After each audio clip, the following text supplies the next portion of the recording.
Halo teman-teman, ketemu lagi sama Yeni dan hari ini kita akan mereview greenhouse PVC yang kemarin sudah kita buat. Kalau kalian lihat vlog aku yang sebelumnya membuat rumah buat tanaman-tanaman hidroponik aku. Nah, ini sudah sekitar sebulan greenhouse-nya dan kita akan review kira-kira dia itu kelebihannya apa, kekurangannya apa. Kemudian kalau teman-teman yang mau mencoba di rumah itu juga bisa mengantisipasi kekurangan-kekurangan dari pengalaman aku selama sebulan menggunakan greenhouse dari PVC dan rak besi ini. Oke, lanjut aja ya. Nah teman-teman, ini adalah tanaman-tanaman aku yang aku tanam setelah sebulan terakhir ini ya. Jadi ini ada bayam merah, kemudian bayam merahnya bisa tumbuh bagus di dalam greenhouse ini. Kemudian ini sawi-sawian seperti biasa, ini campur ya. Ada yang usia remaja, ada yang usia gede, ada yang usia baby juga, tapi di bawah. Ini kebetulan yang usia remaja dan ini campur. Jadi ini ada sawi Dakota, ada sawi pahit, dan ada casing juga, campur-campur. Nah kemudian ini adalah kangkung yang sudah pernah dipanen sebelumnya. Jadi ini adalah pertumbuhan yang setelahnya ya, pertumbuhan yang setelahnya. Nah ini ada sedikit daun-daun kering, yang satu karena kepanasan, yang satu lagi karena kemarin sempat kehabisan air, jadi maafkan aku ya. Nah ini adalah daun mint. Daun mint ini tumbuh cukup bagus walaupun daunnya kecil-kecil. Kemarin sih aku dapat tips, katanya akarnya suruh dipotongin biar daunnya itu lebih produktif. Nah ini belum aku coba sih, nanti akan kita coba.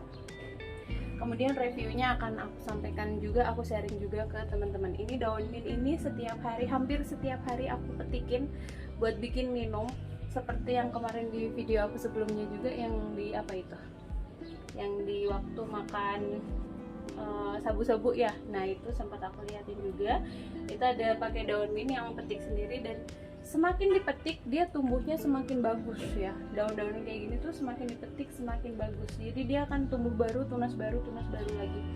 Nah ini adalah daun bawang, cuman aku nggak tahu dia sebenarnya usianya udah gede, usianya udah tua, cuman mungkin karena terlalu panas atau seperti apa, jadi pertumbuhannya menurut aku kurang maksimal gitu ya. Ini aku mencoba buah, tanaman-tanaman buah. Jadi ini ada tomat, kemudian ini ada terong, dan ini ada cabai, tapi ternyata cabainya kering padahal kemarin sudah bagus teman-teman. Nah ini nanti akan kita bahas juga kenapa kok dia bisa kayak gini. Kemudian ini ada daun kemangi ya. Daun kemangi itu ternyata ditanam di tanah juga dia gampang, di hidroponik pun dia gampang juga. Dan ini udah aku petikin juga, ini udah petikan-petikan kesekian. Jadi semakin dipetik dia tunasnya semakin banyak dan semakin bagus. Justru kalau nggak dipetik kayak gini, kecenderungannya, kalau ini kan udah beberapa hari yang lalu nggak dipetik, itu kecenderungannya daun-daunnya pada kerual gitu.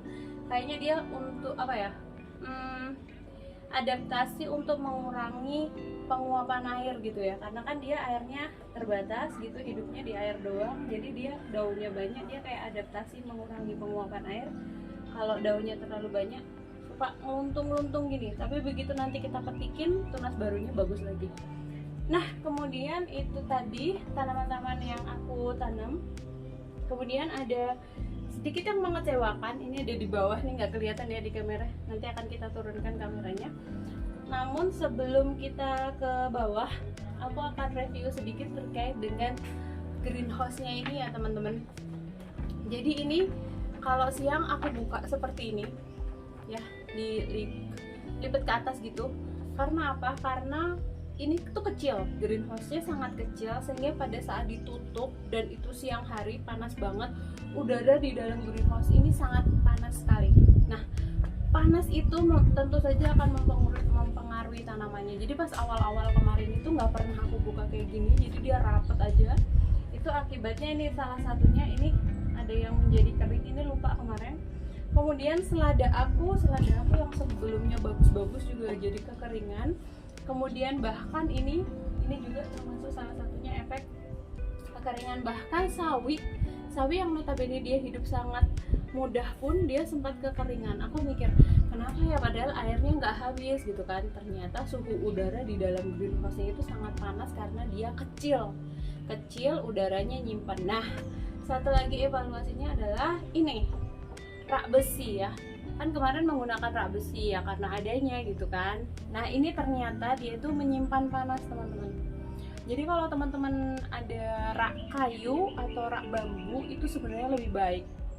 Tapi kalau menggunakan PVC semua kan dia nggak kuat ya, takut kena angin goyang-goyang. Nah ini besi ini lebih kuat memang, cuman kalau misalkan panas dia itu nyedot panas banget, efeknya adalah air menjadi lebih panas juga di bak-bak ini ya. Ini sampai aku tutupin seperti ini.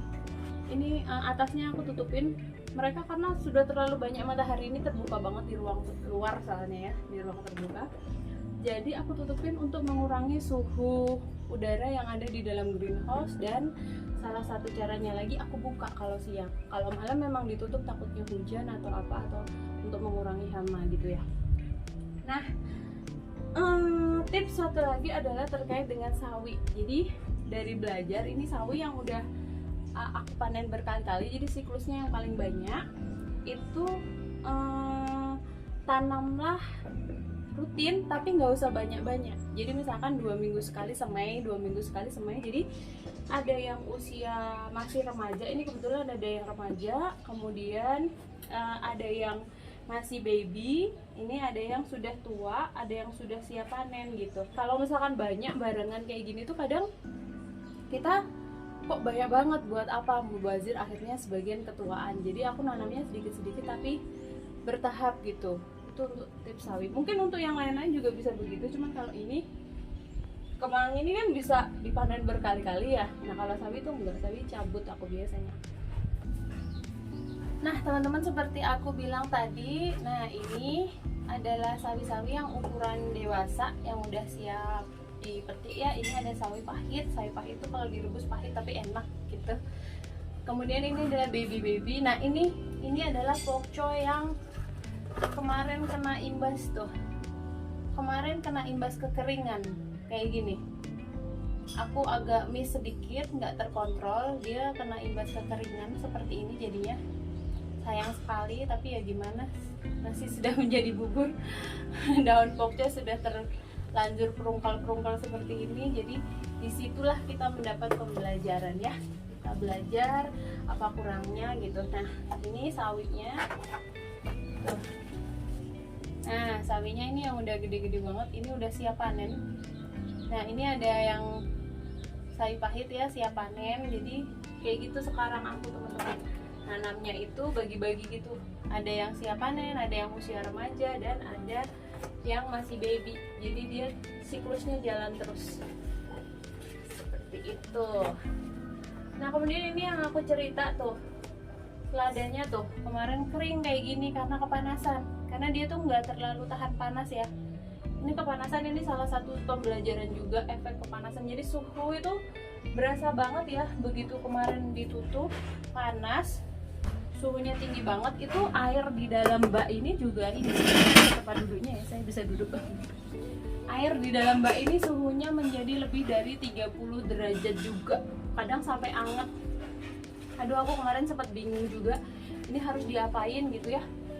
Nah akhirnya ya ini sekarang solusinya sering aku buka, dan tetap untuk spray air itu juga tetap aku lanjutin. Jadi dia tetap di spray air. Nah tantangan selanjutnya selain panas tadi udara, karena ya gimana lagi ya, kita berkebun di daerah dataran rendah yang udaranya sangat panas.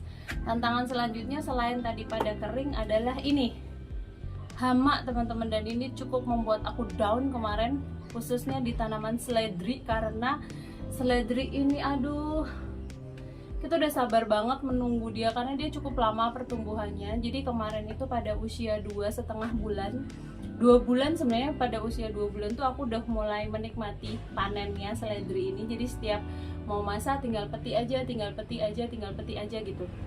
Kemudian pas ada hamanya sedikit-sedikit kayak gitu, masih aku suka bersihin. Jadi kadang diangkat dari netpotnya diangkat gitu dari baknya, terus kayak aku mandiin gitu, dibersihin tanamannya. Jadi tanaman juga bisa dimandiin untuk menghilangkan hama-hama. Nah tapi ternyata begitu aku lengah sebentar itu hamanya tuh udah banyak banget. Jadi seledri ini sangat rentan ternyata teman-teman. Dia tumbuhnya lama dan kemudian ternyata dia rentan banget terhadap hama. Saya nggak tahu deh gimana, mungkin teman-teman yang sudah expert bisa ngasih solusi gitu. Nah kemarin aku mencoba karena pengennya kan organik ya sebisa mungkin, jadi cuma zat kimianya itu cuma dari AB mixnya aja. Nanti kalau ada solusi bisa jadi nanti nyari AB mix pengganti juga. Cuman kalau untuk pestisida aku nggak pakai sama sekali, jadi pengennya juga pestisidanya yang organik gitu ya. Terus aku searching coba cari bagaimana sih gitu. Nah aku kemarin mencoba jus bawang putih dicampur dengan cabai rawit. Nah dia udah di tutorial yang aku ikutin itu sudah di warning. Sebenarnya di situ jus bawang putih doang. Cuman aku tambah cabai rawit emang nyoba-nyoba, pengennya nyoba-nyoba gitu ya, barangkali lebih efektif gitu kan karena hamanya banyak banget. Itu dia udah ngasih warning sih karena jus bawang putih itu akan panas di daun gitu. Jadi aku nyemprotnya juga malam, tapi ternyata mungkin kebanyakan atau gimana. Dan inilah hasilnya, dia menjadi kering setelah aku semprot dengan jus bawang putih dan cabai rawit. Dan aku setelah melihat ini pada kayak gini tuh aku sempat down banget teman-teman, karena seledri ini kemarin sebelumnya daunnya udah bagus-bagus banget, banyak. Aku nggak tahu kenapa hama itu hanya menyerang seledri, yang lain-lain relatif aman. Jadi ada sih 1-2 hama tapi dibersihin dia langsung pergi gitu loh. Nah untuk seledri ini benar-benar sampai ke tunas-tunas yang paling muda itu ada hama kecil-kecil, apa ya namanya, kutu apa itu, bukan yang putih-putih, bukan yang kecil-kecil kuning-kuning kayak gitu. Nah itu tuh banyak banget. Mungkin teman-teman yang sudah expert di bidang pertanian mungkin bisa komen di bawah untuk ngasih solusi, jadi buat sharing juga buat yang lain untuk belajar dan juga buat aku tentu saja. Nah seperti itulah kegundahan aku gara-gara tanaman seledri ini. Tapi aku tidak menyerah teman-teman, besok aku akan semai lagi dan mungkin akan aku buatkan kurungan ya, kurungan khusus untuk tanaman seledri biar hamanya nggak bisa masuk.